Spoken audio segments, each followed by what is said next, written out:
AZ ব্লগসের সকলকে অনেক স্বাগত জানিয়ে আজকের রেসিপি নারকোলের নাড়ু। এই নারকোলের নাড়ু খেতে খুব সুস্বাদু। কিভাবে করবে প্রথম থেকে শেষ পর্যন্ত ভিডিওটা তাহলে দেখো। প্রথমে আমি নারকোলটা কুড়ে নিলাম। সবাই এটা জানে, কিন্তু টিপসগুলো কেউ জানে না, সেই জন্য আমি এই রেসিপিটা দেখাচ্ছি।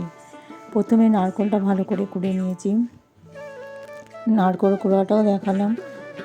নারকোল ছিল আমার পরিমাণে 2, 500 থেকে কম গুড় দিয়েছি। এরপর কড়াইয়ের মধ্যে দিয়ে দিলাম নারকোল গুড় একসাথে মাখিয়ে নিয়েছিলাম।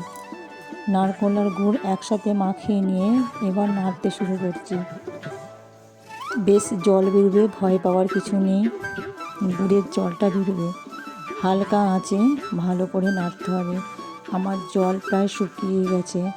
নাড়ু করার যে জলটা বেরোচ্ছিল গুড়ের শুকিয়ে গেছে।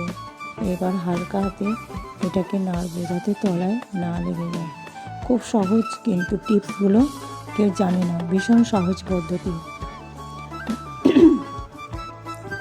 ভালো করে নেড়ে নিচ্ছি, দেখছি তলায় হালকা হালকা লাগছে।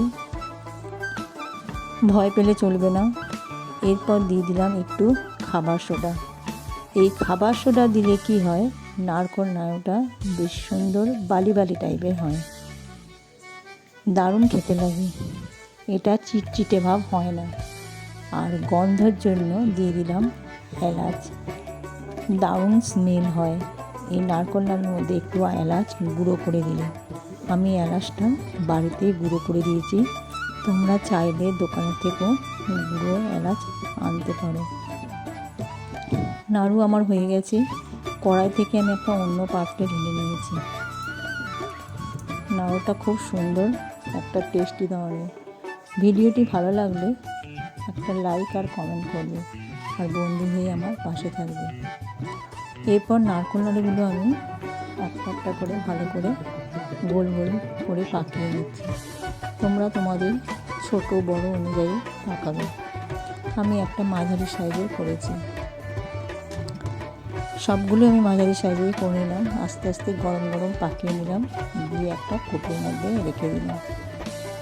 বেশ বালি বালি টাইপের খুব সুন্দর ঝরঝরে নারকোল নাড়ু তৈরি হয়ে গেল। ফিরে আসবো আবার একটা নতুন ভিডিও নিয়ে। আশা করছি তোমরা ততক্ষণ ভালো থাকবে।